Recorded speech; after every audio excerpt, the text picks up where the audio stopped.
de abril. Vacilo, hein? Rapaz, eu já tomei depois essas chamadas já. Eu apanhei nesse dia. Mas uma segunda-feira então, Gabriel. Viu? Melhor que o dia do jornalista é só o dia do advogado que tem aqui em Sorocaba, tem o dia da pendura, você come de graça e não paga, mas enfim.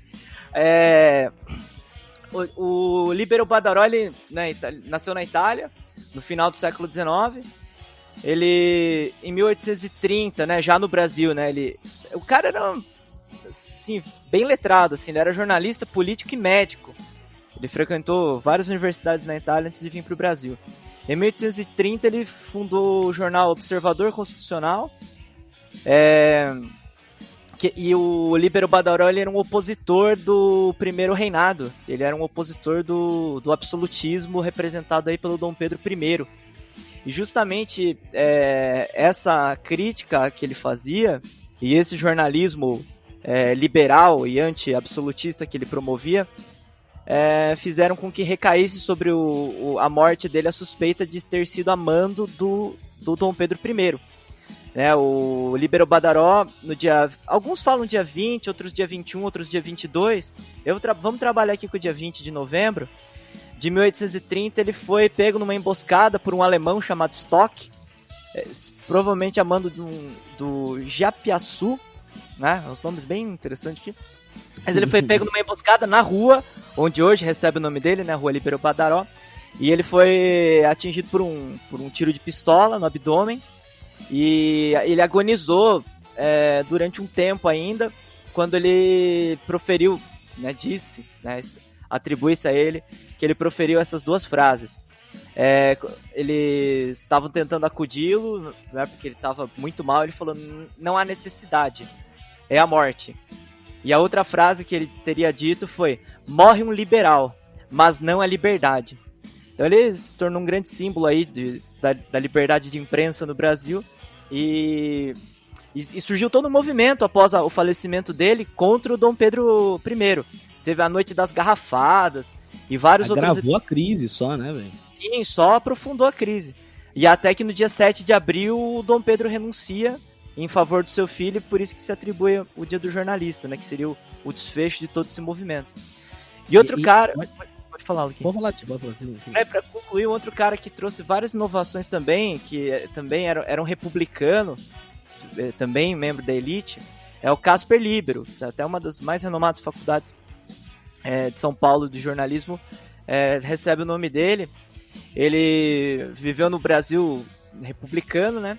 Era de família de republicanos, e ele trouxe algumas inovações, como por exemplo a entrega rápida, né? Esse lance de entregar o jornal no menor tempo possível, foi uma das inovações que ele traz.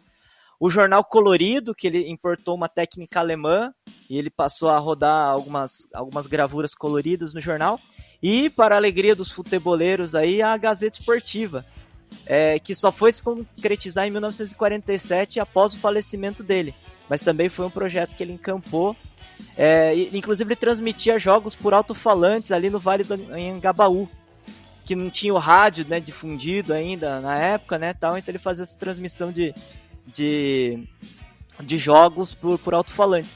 E em 1943, também um projeto inconcluso, né, ele tinha comprado a Rádio Educadora Paulista, e que posteriormente virou a Rádio Gazeta.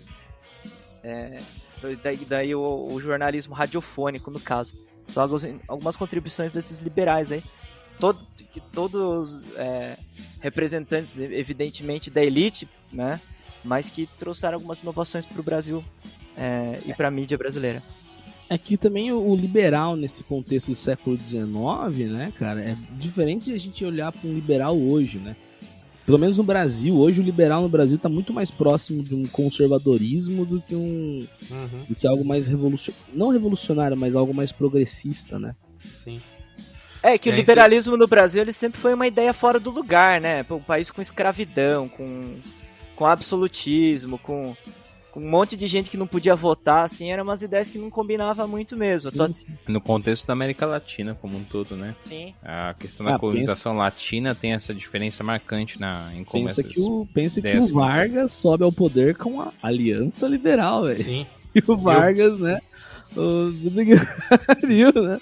Por isso que a galera tem que se apegar a nome das paradas, né? Porque a galera gosta que cai naquele discurso do nazismo de esquerda, né? Porque era o Partido Nacional Socialista e tal. E tipo, cara, né? E já puxando o gancho para nosso próximo tópico aí, né? Interessante, é bom você ter falado do Vargas, né? Porque o Vargas foi uma das personalidades na história do Brasil que esteve às voltas e enfrentando, né, sofrendo a influência desse poder da mídia. O interessante é que desses jornais oficiais, esses jornais burgueses, principalmente que defendem os interesses da elite brasileira, eles acabam se apresentando como se eles fizessem a interpretação da vontade do povo.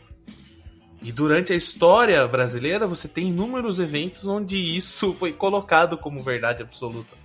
Né? Como se eles fossem porta-vozes da voz popular, do espírito do povo, dessa vontade popular. Vargas foi colocado contra a parede. Eles não podem deixar de citar aqui de que muitos dos meios de comunicação durante os anos 60 apoiaram a ditadura, né, apoiaram esse golpe, criaram um clima para a queda e para o golpe que Jango tomou. E aqui eu vou ler um trecho aqui do livro Jornalismos em Tempos de Ditadura, do escritor e jornalista Bruno Moraes Pereira, que dá pra gente entender mais ou menos como que era esse clima que os jornais acabavam criando ali para justificar como se fosse a vontade popular, né, a interpretação da vontade do povo, isso. Os diários paulistas, o Estado de São Paulo e a Folha de São Paulo, os cariocas, o Globo, a Tribuna da Imprensa e os conglomerados diários associados atacavam diariamente o presidente da República, criando um clima de desordem e caos no país. No dia seguinte ao comício da Central do Brasil, a Folha de São Paulo publicou um editorial questionando a necessidade do evento, que classificou como espetáculo de pirotecnia.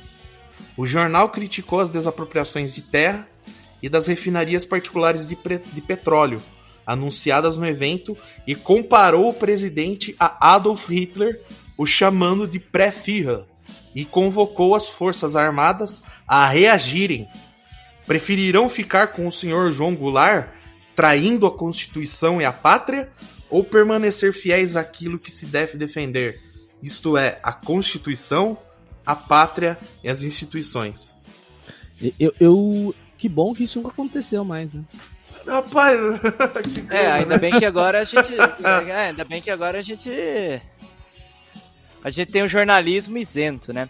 Exato, transparente. Mas mas o falar isento, poder... eu detesto esse negócio de isento, sabe?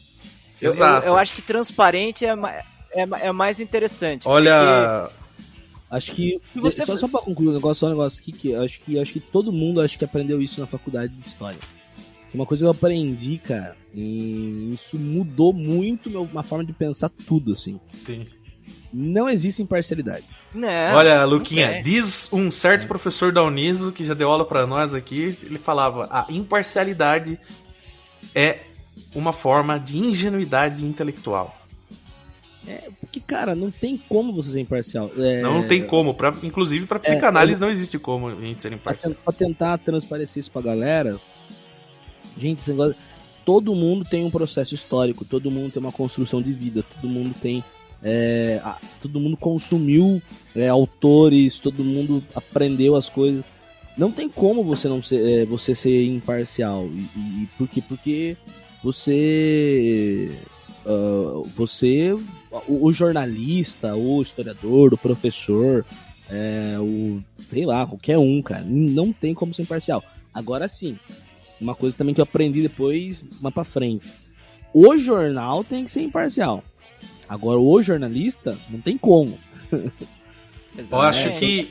Olha, Luquinha. Mas assim, sabe por que eu tô falando disso?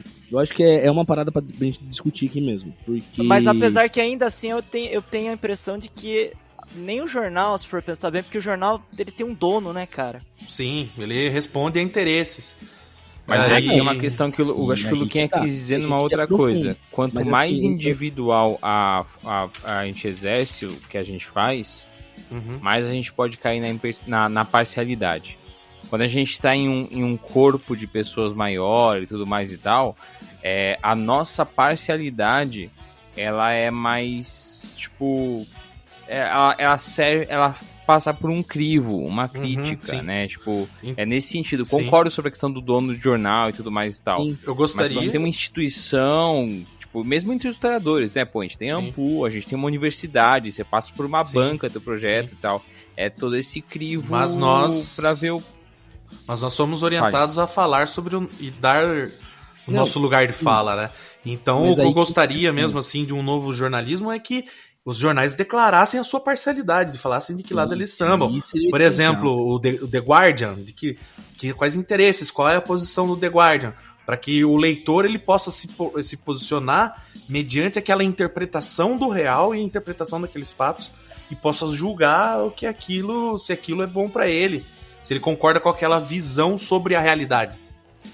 Não, sim, mas a ideia que eu ouvi o cara falar é que era um jornalista, um fotógrafo de guerra, né? É um fotojornalista, que é o André Leon. Recomendo vocês procurarem saber desse cara, que é muito interessante separar os trampos desse cara. E ele até ele meio que, ele não se diz declaradamente, mas pelas entrevistas que eu já vi, ele é bem... Ele se aproxima muito de um pensamento mais anarquista, assim, bem libertário, assim. Mas ele falou uma coisa que é verdade. Ele não tá falando assim que o jornal o jornal tem que ser imparcial, né? O jornalista não. Como? A equipe não. Mas o jornal em si... Se não consegue, declare, né? Declare. É que, infelizmente, aqui, no caso, nem o jornal e muito menos o jornalista, às vezes, né, cara? No caso do Brasil, que é essa chapa branca, né, cara? Que ninguém... Tipo, a gente vê o posicionamento do jornal. Apesar mas que o povão, a turba malta, não vai ter esse pensamento. Não vai ter exato. Até porque existe um efeito psíquico sobre a questão do jornalismo e a maneira como a gente vê a opinião do outro. O Lacan ele vai falar que o meu discurso é o discurso do outro. E o ser humano ele existe uma relação de dependência enquanto à opinião do outro. Sabe? Porque é como se o jornalismo ele tem essa função. Dessa maneira como ele é colocado. Ele gera a interpretação para as pessoas. Não é uma forma de jornalismo que leva um convite à reflexão. Então ele já faz essa interpretação e vende aquilo ali como verdade sobre o real. O que constrói uma narrativa para essas pessoas. Além, né, de nos fornecer, às vezes, explicações rápidas e instantâneas sobre o real, sobre o que está acontecendo. Assim, sabe? Ele até, muitas das vezes, ele muda a realidade, molda a realidade ao nomear aquilo. É como se só aconteceu se for notícia. Você falou em nomear, Gleição.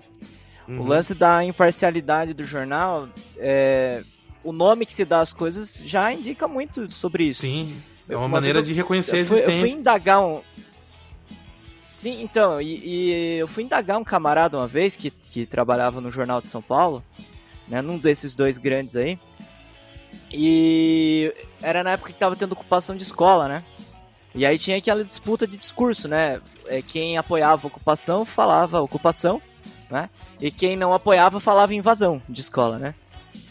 E aí eu falei pra ele, viu, cara, por que você escreve invasão, né? Você sabe que não é invasão, cara, você sabe que... Aí ele falou, não, eu não escrevo invasão. Esse artigo que eu escrevi, você leu, tá escrito invasão. Mas se você ler os outros, você vai perceber que eu intercalo. Uma hora eu escrevo invasão, outra hora eu escrevo ocupação e a gente vai revezando. Eu falei, mas pra que isso? Ele falou, não, é porque assim, se eu escrever só invasão, os estudantes não vão me passar informação, porque eles vão achar que eu tô contra o movimento. Sim. Se eu escrever só ocupação, o governo não vai me passar informação porque eles vão achar que o jornal tá apoiando o movimento. Então, se eu quiser ter acesso dos dois lados e ter acesso à informação dos dois lados, tenho que ter essa roupagem de imparcialidade e tem que parecer imparcial. Né? E aí você tem essa... Esse lance que vocês falam do nome, tem aquele exemplo que a gente vira e mexe vê, né? Tipo... Branco de classe média com 3 kg de cocaína. Matéria aparece. Jovem de classe média preso com 3 kg de cocaína. Aí, tipo, o cara jovem negro da periferia com meio de maconha.